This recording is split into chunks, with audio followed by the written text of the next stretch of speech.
అడ్డా sleeper cells అన్నీ కూడా ఎక్కడుంటాయో ఆందోళనకరంగా ఉంది. బయటికి పోయిన మనిషి తిరిగి వస్తున్నాడు అనే పరిస్థితి మనం కళ్ళారా చూసినాం. ఇక్కడే సాయిబాబా గుడి దగ్గర బాంబుల పేలులలో తెగిపడ్డ కంటాలని మనం కళ్ళారా చూసినాం. కుటుంబ సభ్యులతో పోయి గోకుల్ చాటుగా తిందామంటే పేలిన బాంబుల్లో వచ్చింది రక్తాన్ని చూసినాం. మనం కిలకిల రాగాలతో ఆడుకునేటువంటి పిల్లలు లుంబిని పార్కులో ఏమైందో మీరు చూసిండ్రు.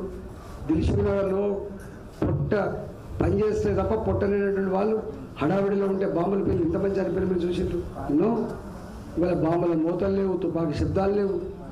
ఇవాళ ఇవాళ జైనినాదాలతో ఉండేటువంటి పాకిస్తాన్, జమ్మూ అండ్ కాశ్మీర్లో ఖలిస్తాన్ ఉద్యమం, పంజాబ్లో, నార్త్ ఈస్ట్ స్టేట్స్లో బోడో ఉద్యమం, నాగా ఉద్యమం ఇవన్నీ లేవు. ఒక్క మాటలో చెప్పాలంటే భారతదేశంలో శాంతి, భారతదేశంలో ఒక భరోసా నెలకొన్నది మోడీ గారి హయాంలో. రెండవది, ఒకప్పుడు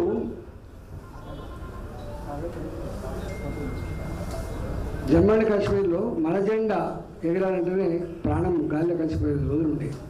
కానీ పాకిస్తాన్లో ఉన్న బలూచిస్తాన్, పాకిస్తాన్ ఆక్యుపైడ్ కాశ్మీర్లో ప్రజలు మేము కూడా భారతంలో ఉంటే బాగుండి అనుకునే స్థాయికి వచ్చిందంటే దేశ కీర్తి ఎక్కడికి పోయినట్టు లెక్క చెట్టాను. కానీ ఇవన్నీ ఉన్నాయి. ప్రజలు ఉత్తగా ఒకటేలే. నేను చాలాసార్లు ఉపన్యాసం చెప్పిన 12 ఎన్ని పార్టీలు, ఎంతమంది ప్రధానమంత్రులు, ఎంతమంది ముఖ్యమంత్రులు మారినా గ్రామీణ ప్రాంతాల్లో మహిళలకు బయలుపోయిన టాయిలెట్ లేవు. గా దుస్థితి ఈ దేశంలో మోడీ గారు వచ్చేంతవరకు. స్వచ్ఛ భారత్ కింద 12 కోట్ల పేద ఇళ్లలో టాయిలెట్ కట్టించి ఆ పేద మహిళల గౌరవాన్ని కాపాడిన బిడ్డ మోడీ గారు, గుర్తుపెట్టుకోండి. ఇవాళ డిజిటల్ ట్రాన్సాక్షన్స్ ఈ దేశంలో అమలు కావడానికి అమెరికా లాంటి చదువుకున్న ఎదిగిన దేశంలో డిజిటల్ ట్రాన్సాక్షన్ అమలు కావడానికి 10 years పడితే మోడీ గారి నాయకత్వంలో ఈ దేశంలో చదువు రాని మా జామకాయలు అమ్ముకునే, మా కూరగాయలు అమ్ముకునే ఎక్కడికి పోయినాను డిజిటల్ ట్రాన్సాక్షన్ బోర్డు ఉంటుంది, గుర్తుపెట్టుకోండి. 3 ఏళ్ళలో అమలు చేసింది. అనేకం ఉన్నాయి. 4 కోట్ల పేదలకు ఇల్లు కట్టించే ఘనత మోడీ గారిది. కరోనా వస్తే అతి తక్కువ కాలంలో వ్యాక్సిన్ ఉత్పత్తి చేసి మన దేశ ప్రజలకు ఇవ్వడమే కాకుండా ఇతర దేశాలకు కూడా ఇచ్చి శభాష్ అనుకునే దేశం భారతదేశం. అందుకనే పోలిక లేదు వాళ్ళకి. ఇప్పుడు అన్నీ ప్రజల హృదయాల్లో ఉన్నాయి. ఎందుకంటే దేశంలో మోడీ గారి ఈ 10 సంవత్సరాల పరిపాలన చూసిన తర్వాత ఇవాళ మనం ప్రయాణం చేస్తున్న 120 కిలోమీటర్ల రైలు రోడ్ల వేగం, ఇవాళ చెర్లపల్లిలో, సికింద్రాబాద్లో, కాచిగూడలో, ఇక్కడ నాంపల్లిలో కడుతున్న మోడ్రన్, ఇవన్నీ ఎయిర్పోర్ట్ల కంటే కూడా గొప్పగా ఉన్నటువంటి రైల్వే స్టేషన్లు. మీరు ఒకప్పుడు రైల్వే స్టేషన్ పోతే దుర్గంధం ఉండేది, ముక్కు మూసుకొని పోవాలి. ఎలుకలు, పందికొక్కులు, ఈ దోమలు, మలమూత్రాలు ఇవాళ ఉన్నాయా మీరు చూడండి ఒకసారి. కంపు కొట్టే రైళ్ళు, ఇలా వందే భారత్ రైళ్ళు వచ్చినాయి. ఏం పోలిస్తావు వాళ్ళకి వీళ్ళకి. ఒకప్పుడు ఈ దేశంలో 3 all India institute of medical sciences ఉండే, ఇవాళ 16 ఎక్స్ట్రా వచ్చినాయి. నక్కకు నాగలో తేడా. మోడీ గారు బాయ్తో రాలే. మోడీ గారు ఈ దేశాన్ని సమగ్రంగా అర్థం చేసుకొని ప్రపంచంలో ఇది ఒక 3rd వరల్డ్ కంట్రీ, పేద దేశంగా నలిగిపోతున్నది, దీన్ని గొప్పగా దాన్ని అభివృద్ధి చేయాలని చెప్పి సంకల్పించి ఇవాళ ఎన్ని వేల కిలోమీటర్ జాతీయ రహదారులు వేసిండ్రు, ఎన్ని రైల్వే స్టేషన్ కడుతున్నారు, ఎన్ని కొత్త రైళ్ళు వస్తున్నాయి, ఎన్ని ఎయిర్పోర్ట్లు వస్తూ ఉన్నాయి, ఎన్ని all India institute of medical science వస్తూ ఉన్నాయి. అసలు పోలికుందా అండి? అందుకని ప్రజలు మళ్ళీ ప్రధానమంత్రిగా మోడీ గారు ఉంటేనే డెవలప్మెంట్ ఉంటుంది. అన్నిటికీ మిక్కిలి భారత సగటు పౌరుడు అమెరికాలో బతకడానికి పోయినా, లండన్ పోయినా, యూరోప్ పోయినా, దుబాయ్ పోయినా ఆమె ఇండియన్ అని గల్లెగిరేసి చెప్పే స్థాయికి వచ్చింది మోడీ గారు. అది వెలగట్టలేని ఉండేది.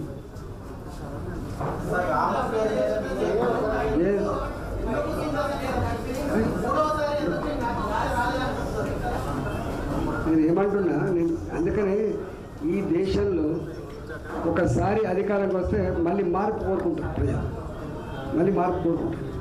అలాంటి దేశం ఇక్కడ ఏముందో అక్కడే ఉంది. కానీ 2 సార్లు అధికారం వచ్చిన తర్వాత కూడా 3వసారి మళ్ళీ మోడీ గారి కోరుకు ఇక్కడ ఎందుకు మారిపోయిందంటున్నాను. ఇవాళ నిజంగా 240 సీట్లు వస్తారు, 30 సీట్లు వస్తారు. ఇవాళ మీకు తెలుసు కొన్ని కొన్ని తగ్గుతాయి. అట్లాంటి మన ఒరిస్సా ఉంది, ఒరిస్సాలో గవర్నమెంట్ వచ్చింది. ఆఫ్టర్ 20 years ఒరిస్సాలో బీజేపీ గవర్నమెంట్ వచ్చింది. ఇవాళ తెలంగాణ 4 సీట్ల పైన 8 సీట్లు వచ్చినాయి. ఇవాళ ఆంధ్రప్రదేశ్ మీరు చూసిన పక్కగా ఉన్న ఆంధ్రప్రదేశ్లో ఇవాళ Bharatiya Janata party, Pawan Kalyan party, Telugu Desam party అలయన్స్లో బాగా కొట్లాడినాం కదా. 3 జెండాలు 3 కడలేసి కొట్లాడినాం. పక్క రాష్ట్రంలో ఏమైంది మీరు చూస్తారు కదా. ఎక్కడ పోయింది లేదు. అందుకనే మీకు ఎక్కడన్నా మీరు కొంత కన్ఫ్యూజ్ అవుతున్నాడు కనబడుతుంది. మీరు సరిగా విజువలైజ్ చేసుకోవడంలో అర్థం ఎక్కడ తక్కువ ఉన్నట్టు అనిపిస్తుంది.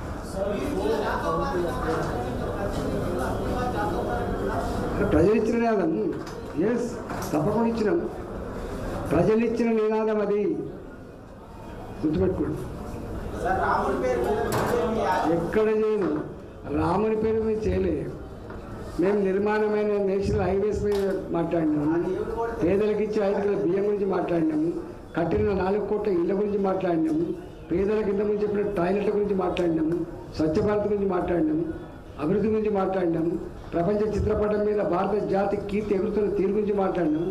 దాని గురించి మాట్లాడినాం. మేము అదొక పార్ట్. భారత ప్రజల సంస్కృతి సాంప్రదాయాలకు కాపాడే కర్తవ్యం కూడా భారతీయ జనతా పార్టీకి ఉందని చెప్పినాం. ఇప్పుడు ప్రభుత్వం అంటే రోడ్లు వేసేది బండ్ల కట్టేది కాదు. ప్రభుత్వం అంటే ప్రజల విశ్వాసాన్ని కాపాడే బాధ్యత కూడా ఉంటుందనే విషయం మీరు మర్చిపోకండి. ఆనాడు కేవలం అప్పీజ్మెంట్ పాలసీలో భాగంగా ఓట్ల కోసం, సీట్ల కోసం కక్కుర్తి పడి భారత జాతి సంస్కృతిని మట్టగలిపిండ్రు. కానీ మోడీ గారు మాత్రం ఇలా అభివృద్ధి ఎంత ముఖ్యమో ప్రజల సంస్కృతి సాంప్రదాయాలు కూడా అంతే ముఖ్యమని చెప్పి కాపాడిన బిడ్డ. మనం తెచ్చుకున్నాం, వాళ్ళు మనం తెచ్చుకోలేదు.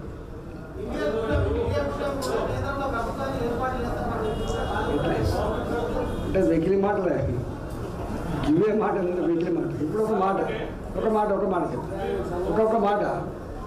ఇప్పుడు మహారాష్ట్రలో భారతీయ జనతా పార్టీ, శివసేన పార్టీ అలయన్స్లో బాగా పోటీ చేసినా లేదా?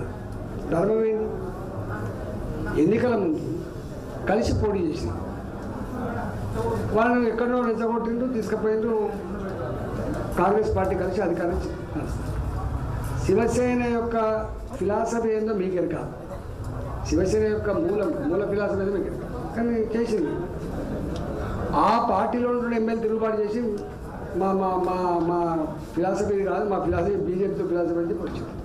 ఇవాళ బాబు గారు భారతీయ జనతా పార్టీతో అలయన్స్ పెట్టుకొని ఎన్నికలు కొట్లాడి బాబు గారి ఇంటికి పోతున్నాం. ఇదా ఇలా ఆలోచించింది, ఇదా పని.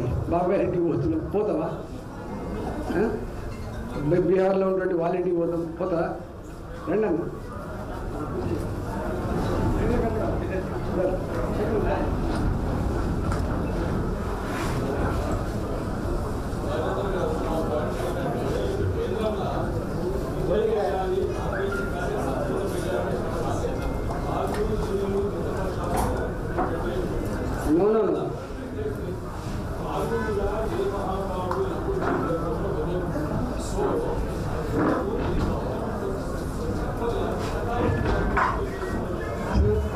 మీరు ఒక మాట, ఎన్నికల తర్వాత అవగాహనతో కూడిన పొత్తు కాదు. ఎన్నికల ముందే ఇవాళ ఎజెండా పెట్టుకొని టీడీపీ ఏం చేయబోతుందో, భారతీయ జనతా పార్టీ రేపు దేశంలో ఏం చేయబోతుందో, నితీష్ కుమార్ గారు బీహార్లో ఏం చేయబోతుందో అవన్నీ సంపూర్ణంగా అర్థం చేసుకొని అవగాహనతో కూడుకున్నటువంటి అలయన్స్ అది. ఎన్డీఏ, దాని పేరే ఎన్డీఏ. మా ఎన్డీఏ ఇవాళ 270 సీట్లు రావాలి మా ఎన్డీఏకి. ఇక్కడ 296 సీట్లు వచ్చినాయి.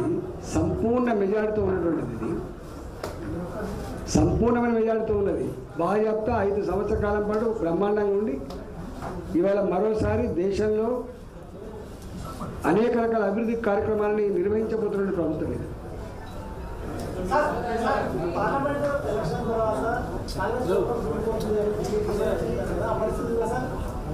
మేమల్లి ఎక్కడ వాళ్ళంతర వాళ్ళు కుట్టాడబెట్టుకొని పాలించే సత్తా లేకపోతే వాళ్ళు పోతే మేము చెప్పలేదు. మా పని అనిండేది. మేము ఏమనుకుంటున్నాం, నేను ఇదే వేదిక మీద చెప్పాను. మొన్న ప్రజల చేత ఎన్నుకోబడ్డ కాంగ్రెస్ ప్రభుత్వం 5 ఏళ్ళు ఇచ్చిన హామీలన్నీ కూడా అమలు చేసి మంచిగా పరిపాలించాలని కోరుకుంటున్నాం. మేము ఇచ్చిన హామీలు అమలు చేయమంటున్నాం. ఒడ్డెక్కదాకా ఓడమల్లప్ప, ఒడ్డెక్కినాక బోడమల్లప్పలాగా ఎన్నికల ముందు ఏదైనా హామీలు ఇచ్చి అధికారంకి వచ్చి ప్రజలు వంచిస్తా అంటే మోసం చేస్తా నడుస్తుందా అండి? ప్రజాస్వామ్యం నడుస్తుందా? ఇలా మొన్న పక్కకు రాష్ట్రం ఉన్నది, ఎన్ని సీట్లు వచ్చినాయి వాళ్ళకు? ఇవాళ ఎన్ని సీట్లు వచ్చినాయి చెప్పండి? ప్రజలు ఒకసారి అనుకున్నారంటే నచ్చకపోతే బండకేసి కొడితే ఎట్లుండదో మనం చూసినాం కల్లారా. ఇందిరాగాంధీ లాంటి పెద్ద పెద్ద స్టాల్ వార్డ్స్ అని చెప్పుకుంటే ఎమ్మెల్యేస్లో బండకేసి కొట్టి గుర్తుపెట్టి. అందుకని ఎప్పుడు కూడా ప్రజలను ఎడ్డోళ్ళు అనుకునే వాళ్ళు, ప్రజలను మనం మోసం చేయొచ్చు అంటే అనుకునే వాళ్ళు మట్ల కలిసిపోతారు. చింతకాలం వరకు కుదరు. ప్రజలే గొప్ప.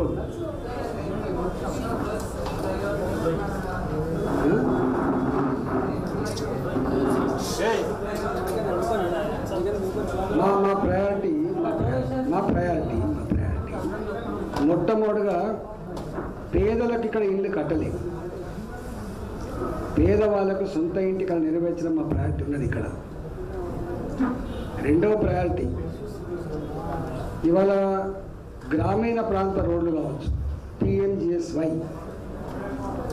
CRF, central road fund, national highways, వీటిలో కొత్తవి తీసుకురావడం, వచ్చిన పనులు సకాలంలో పూర్తి చేయడం మా కర్తవ్యం.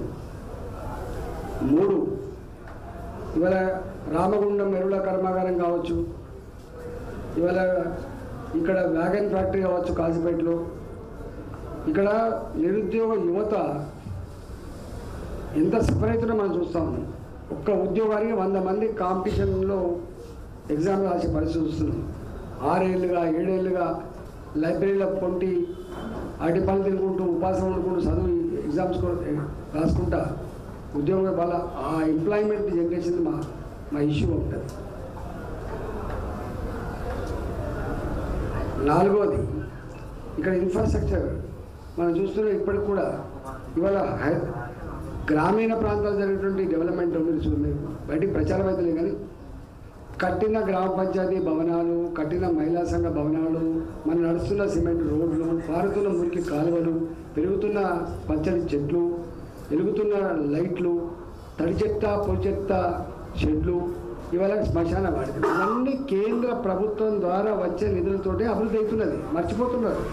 చివరికి గ్రామ పంచాయతీలో పనిచేసే సిబ్బందికి కూడా జీతాలు ఇవ్వలేని పరిస్థితులు ఉంటే ఇవాళ పర్ క్యాపిటా ఇన్కమ్ వస్తే డెవలప్మెంట్ అవుతుంది. గుర్తుపెట్టుకోండి. ఇవాళ బాగా కేంద్ర ప్రభుత్వం యొక్క బాధ్యత ఎక్కడ దాకా పెరిగిందో చూడండి. ఇలా స్మార్ట్ సిటీల కింద, అమృత నగరాల కింద ఇవాళ 1000 కోట్ల రూపాయలు ఇస్తేనే ఇలా ఇక్కడ డెవలప్మెంట్ వస్తుంది. గుర్తుపెట్టుకోండి. లేకపోతే మున్సిపాలిటీలకు కార్మికుల జీతాలు ఇచ్చే పరిస్థితి లేదు. ఇవన్నీ కూడా రేపు మా బాధ్యత ఉంటుంది. రాష్ట్ర ప్రభుత్వం అయినప్పటికీ కూడా, రాష్ట్రంలో మా ప్రభుత్వం లేకపోయినప్పటికీ కూడా తెలంగాణ ప్రజల క్షేమమే మా ధ్యేయం కాబట్టి, తెలంగాణ అభివృద్ధే మా భారతీయ జనతా పార్టీ ఎజెండా కాబట్టి మేము అంత సంకుచితంగా